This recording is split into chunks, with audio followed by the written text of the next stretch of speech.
Hey everyone, welcome back to the show.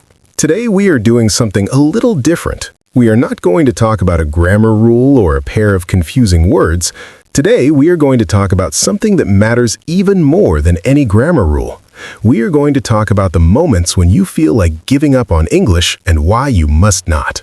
Yes, and I want to say upfront that this episode is for every single person who has ever sat down to study English and felt overwhelmed, frustrated, discouraged, or just plain exhausted.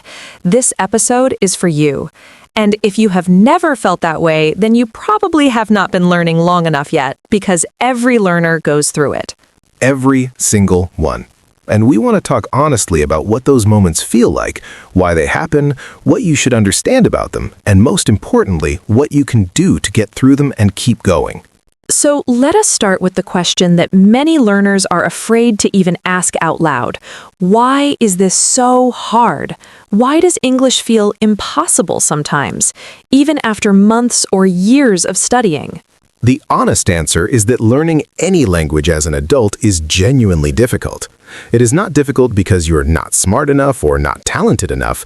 It's difficult because of what's actually happening in your brain. When you learn a language, you're not just memorizing words and rules. You're building entirely new neural pathways. Your brain is physically rewiring itself to process sounds, grammar structures, and meaning in a completely new way. That takes enormous energy and enormous time. And here's something very important that most learners do not know. Progress in language learning is not linear. It does not go steadily upward in a smooth line. It goes in waves. You study hard for weeks and you feel like you're getting better. Then suddenly it feels like you hit a wall. Nothing goes in. You make the same mistakes, you feel stuck, and you wonder if all that effort was wasted. But it was not wasted. What is happening during that stuck period is that your brain is consolidating everything it has been absorbing. It's organizing, connecting, and strengthening the new pathways. The progress is still happening, you just can't see it yet.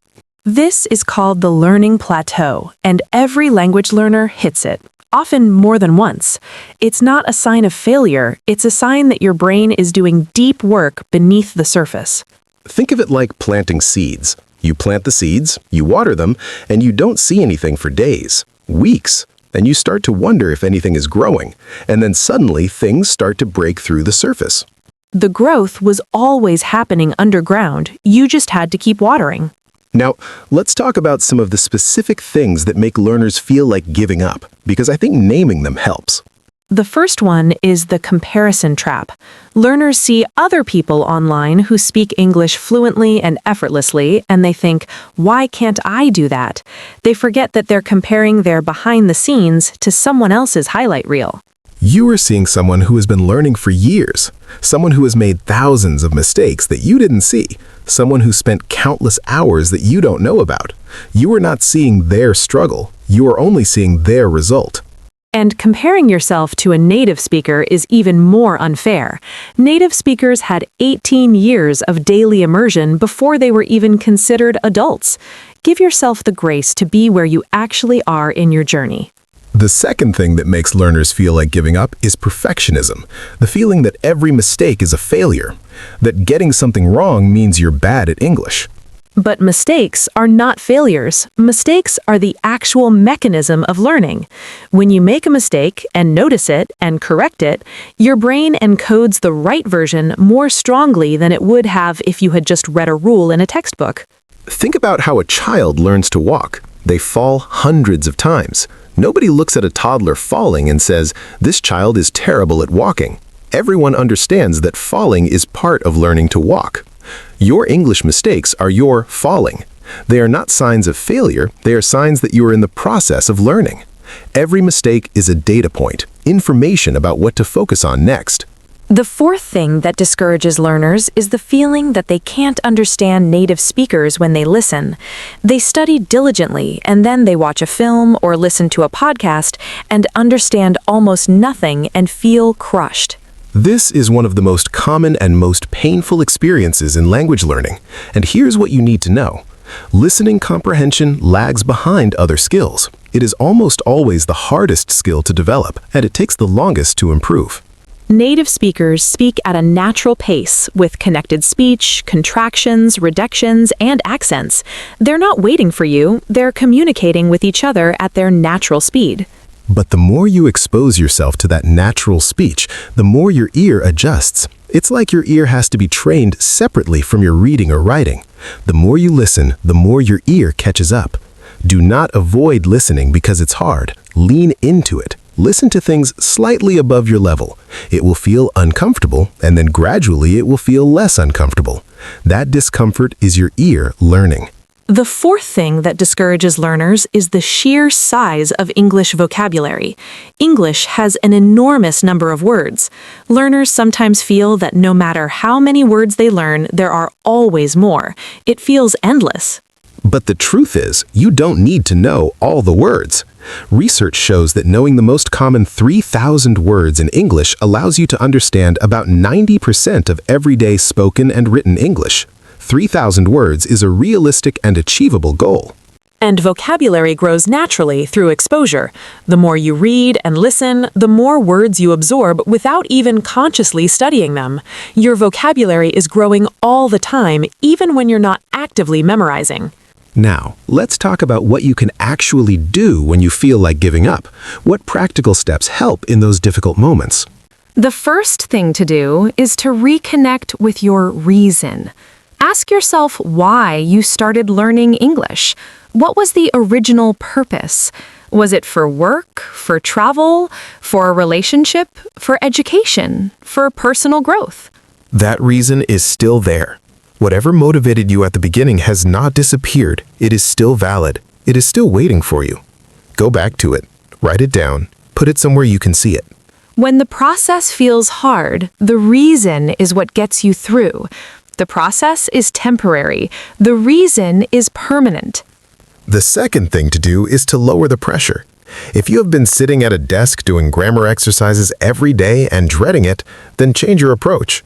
Language learning does not have to look like school. Watch a film in English with subtitles. Listen to an English podcast about a topic you love. Read something in English that genuinely interests you. Follow English speakers on social media.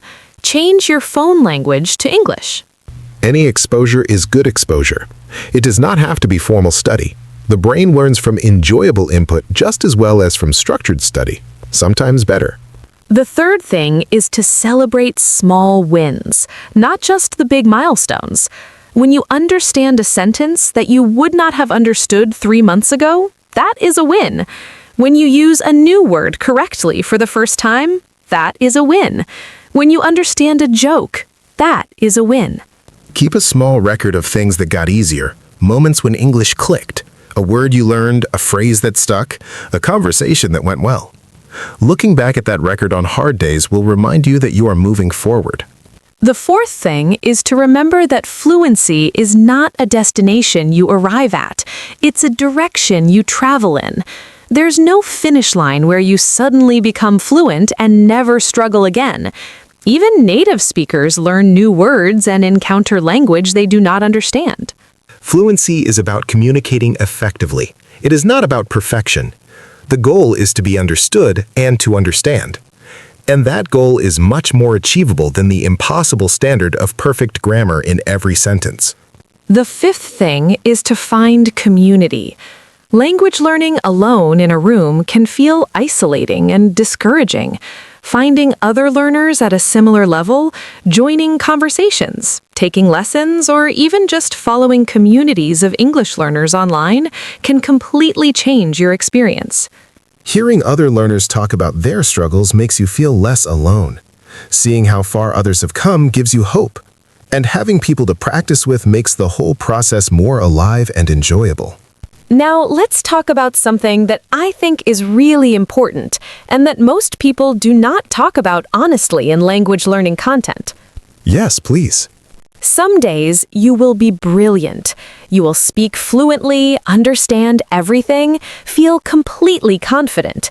And some days you will stumble over basic sentences, forget simple words, and feel like you're back at the beginning. This is normal. It is not regression. It is how language learning works.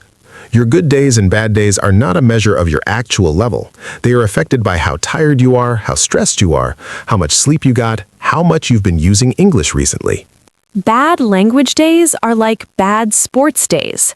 Athletes have bad training sessions all the time. It doesn't mean they have forgotten how to play their sport. It means they are human, and the human system has good days and bad days.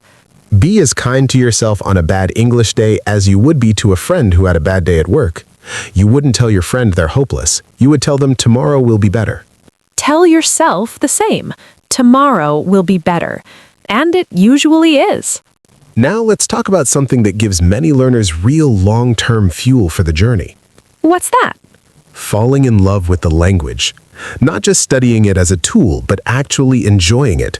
Finding the parts of English that fascinate you, the history of certain words, the humor in certain expressions, the beauty of certain phrases, the music of the language when it's spoken well. When you move from I have to learn English to I want to explore English, the whole experience changes. Study becomes discovery. Struggle becomes curiosity. Mistakes become interesting rather than shameful. Not everyone reaches this point quickly, but almost every fluent speaker of a second language gets there eventually. And when you do, the journey becomes joyful rather than just difficult. And that joy is self-sustaining. It makes you want to read more, listen more, speak more, explore more. And all that wanting leads to all the exposure that leads to fluency. Now, I want to say something directly to anyone who's at a very low point right now in their English journey. Someone who's genuinely been considering stopping. Yes, please hear this. The fact that you're still here, still listening, still trying, means you haven't given up. You've had setbacks and you're still here. That's not weakness, that's resilience. Every person who speaks a second language fluently today went through exactly what you're going through. There was a moment, or many moments, when they almost stopped, but they didn't stop, and neither should you. Every word you know, every phrase you can use, every sentence you can understand is already yours, built into you. That foundation is real and it's permanent. And every single day that you choose to keep going, you're adding to that foundation. Not dramatically, not always visibly, but steadily and permanently. A year from now, you will look back at where you are today and you will see how far you've come, but only if you keep going. The only way to reach that point is through today. So, here's what we want to leave you with. You don't have to be perfect. You don't have to be fast. You don't have to understand everything. You just have to keep going. Keep going on the hard days. Keep going when you feel stupid. Keep going when you fail a test or forget a word or stumble through a conversation. Keep going. Because every day you keep going is a day of growth, even when it doesn't feel like it. The seeds are always growing underground. You're not behind. You are exactly where you're supposed to be on your journey, and your journey is worth taking. Thank you so much for being here with us today. You're doing something brave and something beautiful by learning a new language as an adult. Never forget that. We believe in you. Keep going, and we'll see you in the next episode.